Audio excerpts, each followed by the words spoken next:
When you meet is sometimes as crucial as who you meet. And Barcelona meeting Sevilla at the Ramon Pizjuan at this point in both of their seasons was pretty spectacular for Barcelona. By the time this is out, Lopetegui may have been fired after a beatdown from Barcelona for the second time in his career.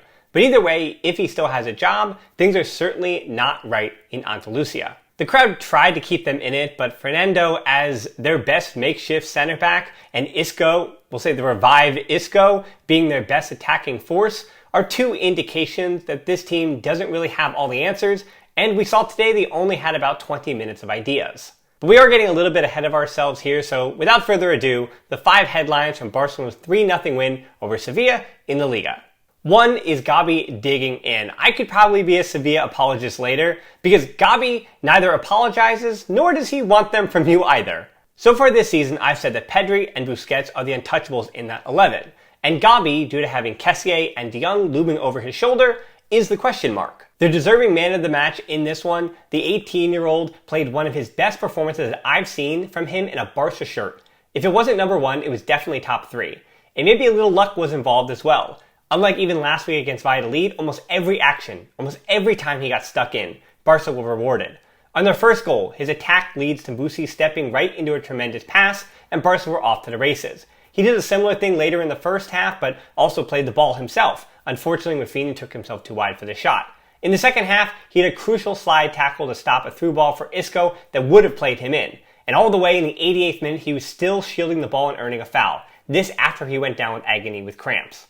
Pedri was his usual terrific self, and Busquets felt like Busi to the extreme today, behind it physically when Sevilla brought the pressure, but the second the ball was turned back to Barca, he was pulling the strings, and Barca looked devastating on the counter. But Gavi, not only was he the glue that held everything together today, but he was a bit proactive with that glue. I think the analogy has died there, of course. But Gavi, yeah, man of the match, deservedly. I'm glad everybody realized it. He was clean on the ball. He was tidy, but certainly the fingerprints of Gavi, an 18-year-old kid still, were all over this game. Headline 2 is Ter Stegen getting into trouble and getting out. Let's make it 4 for 4 on Marc-Andre Ter Stegen showing up and being the Barcelona goalkeeper that he needs to be. There were some nervy moments for the German there in that first 20 minutes. He did get himself into trouble with his poor distribution, but he also got himself out of trouble with an incredible save and playing with a lot more confidence that helped keep the score zeros. Every week the sample size gets bigger and bigger, and it seems that Ter Stegen is feeling like himself again. I do wonder if the attack force being what it is, the sense that there is room for error on this end, if that helps him mentally. And I do wonder having a young and hungry goalkeeper in Peña who, he's not there for the money. Peña probably could have got some more money elsewhere, but he stayed put, is a backup goalkeeper, and is going to want some minutes here. And I wonder if that's pushing Ter Stegen a little bit better than having some old vet in Neto who's just collecting checks there beside him. Or probably the better reason is he is finally fully recovered from the shoulder and knee ailments that he has had for much of the last 2 seasons. We don't really talk about injuries, especially for goalkeepers because they play so many minutes. But Barca needed Ter Stegen to play, and he did. And he was never really right. And it seems like every chance that he's asked, he says, hey, I wasn't right then, and I'll be back to my best. But regardless of the reason for why there's been an uptick in form for Ter Stegen this season, I think he's about 1 or 2 big saves, and we'll say big matches, from me saying, hey, he's back everybody, don't worry about it. Headline 3 is Isco made him sweat. It wasn't all roses in the first 25 minutes, and Sevilla could have easily been up by 1 or 2 after so many of their ideas, as in putting Barcelona under some pressure at home, were working to good effect. In particular, Isco playing off of Busi's shoulder was working, and Sevilla were getting those turnovers that they had to quickly strike on Barca in their final third. Whether it was Araujo misplaying a ball, Ter Stegen with his poor distribution that we talked about, Busi just being a bit slow and trying to recover in that rest defense. I know you don't want to hear about that, but yeah, Busi struggling there physically and getting dispossessed, and Garcia getting caught out of position. It could have been a calamity of errors for Barca, but instead the dam never broke and they just had to sweat a little bit. And that'll likely be the theme for them all year long. With Madrid playing against Betis today, you saw in that match too, that the big two are going to be forced to sweat a little bit by everybody else, especially Sevilla and Betis, the Andalusian side that should finish somewhere in the top 5 to 7. Both would like to do that. So far, Betis is the one who's playing like they should be, Sevilla not so much. Barca and Madrid will be pushed, and they will drop points this season. But it's going to be a struggle for other teams to be able to conquer them for 90 minutes with the talent disparity that I'm seeing so far in the Liga this year. Now, the World Cup will certainly add question marks, will throw a lot of things into flux, but as things stand at the moment, these two teams are just so much more superior with their top-level talent when it's all clicking than everybody else in the Liga, and that was again on full display this weekend. 4 is reward for Eric. Well, the straw man, I've got some words for you about Eric Garcia. Those who didn't believe last year when he was 20 years old, hadn't played for Man City, and looked bad. He just didn't look like he was ever going to be good enough for FC Barcelona.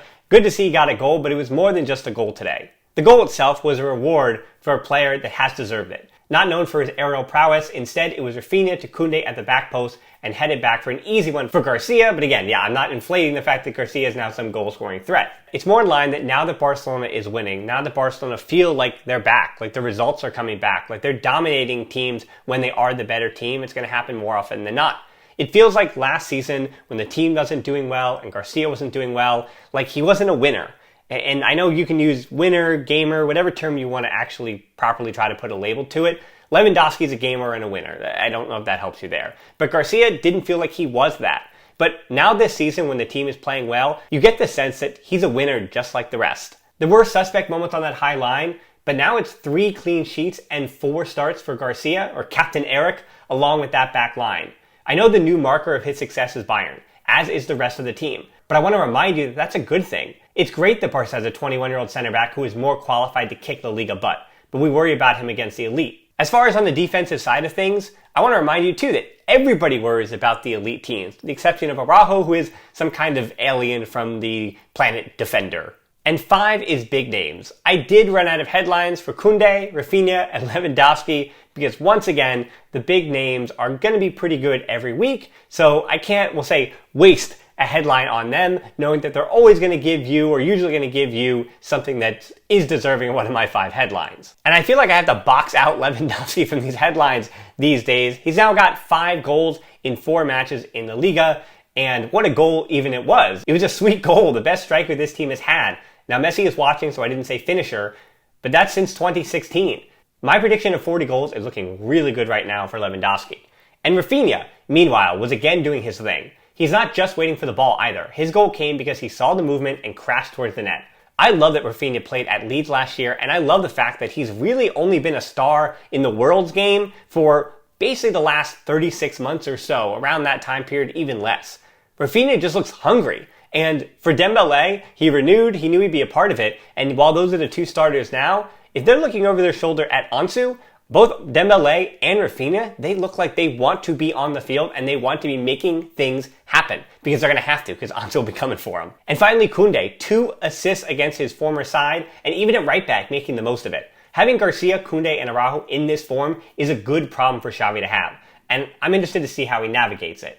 Kounde also could have added a goal, but missed a wide open header, of which I'm not too worried about. Kounde is going to get goals this season, and I wonder, between Araujo and Kounde, who will actually score more. I think Araujo is going to get his on set pieces, as he has now for the last, about 2 seasons. I expect Araujo is going to get anywhere from 4 to 6 this year, because PK won't be playing to take those. And then Kounde, I could see him getting 5 to 7 goals, especially if Barca's scoring 4 goals or 3 goals every game. Everybody's going to get theirs this season. And while it's not really a headline, I do think about, when I talk about the big names, how De Jong and Ferran Torres and those holdovers that you're expecting to do a bit better than they have. You felt like that game was already over when they came in again, and that's kind of been what it's been for the last 3 games now.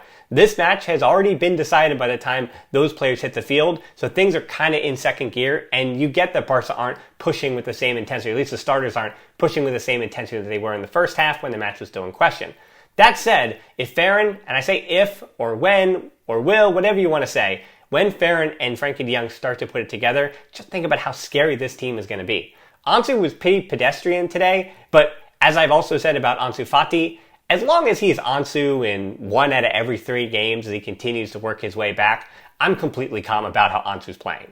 And not to bookend it with a little bit of an apology for Sevilla, but while Barca do get Victoria Pleasant, and I don't want to disrespect that opponent, but that should be 3 points in the Champions League for Barcelona. Sevilla do have to face Man City midweek. So you do kind of feel bad for Sevilla. Not only did they not have enough players to play at home against Barcelona, but they also now had to face off against arguably the best team in England. Unfortunately for Sevilla, that does look like a shellacking in Andalusia. But before that happens, I'm not really going to be talking about that match, but before the Barca one does happen, there will be a podcast that further breaks this game down. We'll have that out in a few days. And then again, it's the match review for that matchup midweek in the Champions League with a program note that I do have some on-air work myself that night, so that match review will be out quite a few hours after the game happens. And if you don't want to miss it, remember you can subscribe to this channel, turn on notifications with that bell, and as always, until next time, Forza Barca.